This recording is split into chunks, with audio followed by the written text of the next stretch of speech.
मित्रांनो नमस्कार. पंढरी पाटे. शेतकरी चळवळीच्या माध्यमातून कायम यवतमाळ जिल्ह्यातला, प्रामुख्याने या तहसीलमधला, कारण ही जी यवतमाळ तहसील आहे, हा यवतमाळ विधानसभा मतदारसंघ सर्वाधिक मोठा विधानसभा मतदारसंघ येतो या जिल्ह्यामधला. आणि त्यामुळं पीक विम्याचा प्रश्न अत्यंत महत्त्वाचा आहे असं मी मानतो. आणि माझ्यासोबत या विषयाच्या संदर्भाने पूर्ण माहिती सांगण्यासाठी या तहसीलच्या तालुका कृषी अधिकारी रिस्पेक्टेड पूजा गवई मॅम आहेत. Is an ॲग्रिकॉस. शिकलेले लोकच याच ठिकाणी बसू शकतात, कळलं का? आणि जी लोक BSc ॲग्रिकल्चर क्वालिफाय होतात, नंतर MPSc वगैरे देतात, एवढ्या मोठ्या हुद्द्यावरती बसणं काही साहजिक सोपं नसतं. मॅमची रिस्पेक्टच आहे. मॅम नमस्कार. शेतकऱ्यांच्या वतीनं मी तुमचं स्वागत करतो, कारण तुमच्यावरती खूप मोठी जबाबदारी या तहसीलची आहे. हो.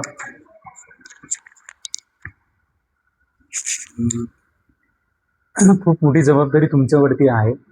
माझा पहिला प्रश्न हा आहे की आपल्याला साधारणतः दरवर्षी सोयाबीन, कापूस आणि तूर या 3 पिकाला विमा मिळत असतो. यावर्षी सोयाबीनला पीक विमा मिळणार आहे की नाही? आता आपलं जे हे गेलेलं आहे संकलन गेलं सोयाबीनचं, त्याचं सबमिट झालेलं आहे राज्यस्तरावर. त्याच्या हिशोबाने तरी नाही मिळणार. सोयाबीन मधून आपला जिल्हा उघडण्यात आला. लक्षात घ्या, आता पीक विम्यासाठी आम्ही संघर्ष करत होतो, आम्ही लढत होतो. तर मॅमनी फायनल स्टेटमेंट दिलेलं आहे की यवतमाळ जिल्ह्याला सोयाबीनचा पीक विमा मिळणार नाही. म्हणजे तुम्ही कितीही बोंबला, तुम्ही कितीही संघर्ष करा, तो विषय आता मायनस झालेला आहे. आणि कापूस आणि तूर या पिकाचा काय विषय आहे? कापूस आणि पिकाचं त्याच्यावर सध्या कार्यवाही चालू आहे. त्याची अजून फायनल आपण सांगू नाही शकत. कापूस आणि तूर पिकासंदर्भात पण त्या फायनल सांगू शकत नाही आहेत. टेक्निकल रिझन काय असते मॅम की पीक विम्यातनं सोयाबीनला वगळणं किंवा कापसाला तुरीला वगळणं, काय नेमकं टेक्निकल रिझन्स आहे? शास्त्रीय कारण काय आहेत याच्या मागचे? आधी कसं आपलं 5 ट्रिगर होते. जसं सुरुवातीला नुकसान झालं, पिकाच्या मधातल्या अवस्थेत नुकसान झालं किंवा काढणी पश्चात नुकसान झालं असं. आता मागच्या वर्षीपासून 26-27चा जो 25-26चा जो खरीप होता तेव्हापासून गाईडलाईन्स बदलल्या. आता फक्त एकच ट्रिगर आलेला आहे, ते झालं उंबरठा उत्पन्न. ते काय उत्पन्न नाही, त्याच्यातही 50% आपलं डिपेंड राहते टेक्निकली, जे की सॅटेलाइटच्या माध्यमातून होते. आणि जे 50% राहिले जे आपले पीक कापणी प्रयोग होते त्याच्यावरून. ह्या दोघांची सरासरी करून जर का ते आपलं उत्पन्न, उंबरठा उत्पन्न जो जोखीम स्तर आहे आपला 70%, त्याच्या खाली आलं तरच आपला तालुका म्हणा किंवा महसूल मंडळ किंवा जिल्हा हा पीक विमामध्ये बसतो. मॅम आपलं नांदेड आहे, बरोबर आहे. त्या ठिकाणी डिस्ट्रिक्ट कलेक्टर राहुल कर्डिले, मला वाटतं ते पण ॲग्रिकॉस आहेत. कारण ते जेव्हा शेतकऱ्यांचा प्रश्न मांडतात ते प्रॉपरली मांडत असतात. त्यांना 813 कोटी मिळू शकतात, तर आपल्या जिल्ह्याला 100 कोटी का मिळू शकत नाहीत? तालुक्याला किमान 10-20 कोटी का मिळू शकत नाहीत? म्हणजे प्रशासनातील लोकांनी व्यवस्थितपणे डाटा संकलनाचं काम केलं नाही का at the time of crop cutting एक्सपेरिमेंटच्या वेळेस? त्याच्या वेळेस आपली समिती असते क्रॉप कटिंगच्या वेळेस. त्याच्यामध्ये आपले कृषी विभागाचे, महसूलचे तलाठी, ग्रामसेवक, त्याचबरोबर सरपंच, गावातील ज्या शेतकऱ्याच्या शेतात आपण पीक कापणी प्रयोग होते ते शेतकरी, त्यांच्यासोबत इतर आजूबाजूचे 2-3 शेतकरी जे उपस्थित असतील ते, आणि पुन्हा ग्रामसभेतील अजून कुठले सदस्य असतील ते उपस्थित असतात. आणि त्याच्यावर पर्यवेक्षण असते. प्रत्येक जे आपले पीक कापणी प्रयोग असतात त्याच्यावर अधिकाऱ्यांचं पर्यवेक्षण असतं. ते पर्यवेक्षणी अधिकारी त्यांच्या उपस्थितीत, आणि त्याचबरोबर जी आपली इन्शुरन्स कंपनी आहे, विमा कंपनी, ती सुद्धा, त्यांचे प्रतिनिधी सुद्धा उपस्थित असते. आपले कर्मचारी सुद्धा त्याची पीक कापणीचे रिपोर्ट करतात ऑनलाईन, फोटो असतात सर्व, आणि त्यांचे सुद्धा करतात. आता कंपॅरिझन जर केलं आपण, नांदेडला आणि यवतमाळला सेमच नुकसान झालेलं बऱ्यापैकी, बिकॉज सेंटरमध्ये विदर्भाच्या आणि मराठवाड्याच्या पेनगंगा नदी वाहते. तिकडे पण तेवढाच पाऊस पडलेला आहे. साधारणतः वार्षिक जो पाऊस पडतो खरीप आणि रब्बीमध्ये, तेवढाच पाऊस यवतमाळमध्ये झालेला आहे. बिकॉज दोन्ही जिल्हे सलगणच आहे, फक्त एक सेंटरमध्ये नदी आहे. तिथे शक्य झालं बिकॉज कर्मचाऱ्यांमुळं, इथे शक्य नाही झालं. त्याला रिस्पॉन्सिबल कर्मचारी आहेत का डिपार्टमेंट ऑफ ॲग्रिकल्चर, महसूलमधले? नाही, कर्मचारी नाही म्हणू शकत, कारण की ते पूर्ण समितीच्या समोर होते ना. 50% आहे त्याच्यामध्ये, समितीच्या समोर होते. मी समिती एक्झॅक्टली मान्य करतो, मी तुमचं काही चुकलं नाही याच्यामध्ये. पण कुठेतरी रिस्पॉन्सिबल आहे का डिपार्टमेंट, असं वाटतं का?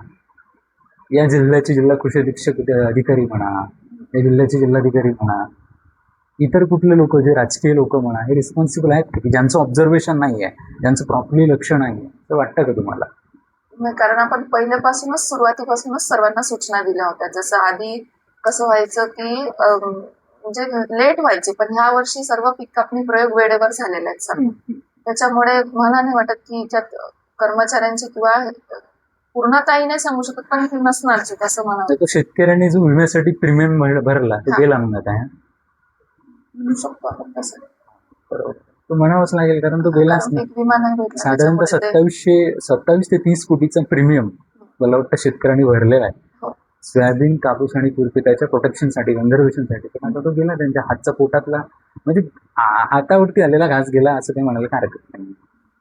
आणि सेकंडली, आता लोकांचा पीक विम्यावरती विश्वास राहील का, तुम्हाला काय वाटतं? आता कारण एवढा नुकसान होऊन भेटला नाही तर आता बरोबर आहे. पण पीक विमा आपण याच्यासाठी काढतो, आपल्या पिकाच्या नुकसानासाठी. ते भेटलं म्हणत नाही होते का म्हटलं, नुकसान पण ते नाही सांगू नुकसान शकत. झालं तरी भेटला नाही, तर मग आता विश्वास कसा त्याचा- ठेवायचा? म्हणजे ते- या सगळ्या डिपार्टमेंटवरती, जसं ऍग्रिकल्चर असेल, तलाठी महसूल डिपार्टमेंट असेल, इतर कुठले विमा कंपन्या असतील, ज्या काही तुम्ही समित्या गठीत करता त्या असतील, ह्याच्यावरती शेतकऱ्यांचा विश्वास राहील का आता? काय वाटतं का, अधिकारी म्हणून तुम्हाला वाटतं का विश्वास राहील? विश्वास तर ठेवावा लागेल आपण. विश्वास पण तुम्ही करत काहीच नाहीये बा, आणि मग विश्वास कसा ठेवायचा? आणि पूर्णतः आपल्या हातात नाही ना, ते 50-50% सरासरी आहे. त्याच्यामुळे आपण हो, तर 50% मध्ये पण तुम्ही जर, मला वाटतं, जातीनं लक्ष दिलं एक शेतकरी म्हणून, शेतकरी हा. कन्या म्हणून, तर मला वाटतं थोडं बेटर होईल अशी acceptance आहे आपले महसूल शेतकऱ्यांची. मंडळ 10 महसूल मंडळ आहे. 10 महसूल मंडळापैकी 3 महसूल मंडळाचंच वरती जाते, बाकी 7 महसूल मंडळाचं आपल्या 70%च्या खाली आलेलं आहे. टेक्निकल मुळे सरासरी सेकंड एक रिक्वेस्ट होती की हा. बोगस फीड फर्टिलायझरचा मोठा शिरकाव आपल्या तालुक्यामध्ये होतो. प्रामुख्यानं छत्तीसगड असेल, आंध्रा असेल, तेलंगणा असेल किंवा गुजरात असेल, चोरबिटी म्हणतो आपण. हा. बोगस फीड फर्टिलायझर असेल काय, थोडं आपण याच्यावरती नियंत्रण ठेवलं पाहिजे, ही पण एक रिक्वेस्ट आहे. हो, आहेत आपले गुण नियंत्रण अधिकारी आहेत, त्यांचे मोहीम वगैरे चालू आहे. त्याच्यामुळे एक कार्यवाही सुद्धा झाली आपल्या तालुक्यात.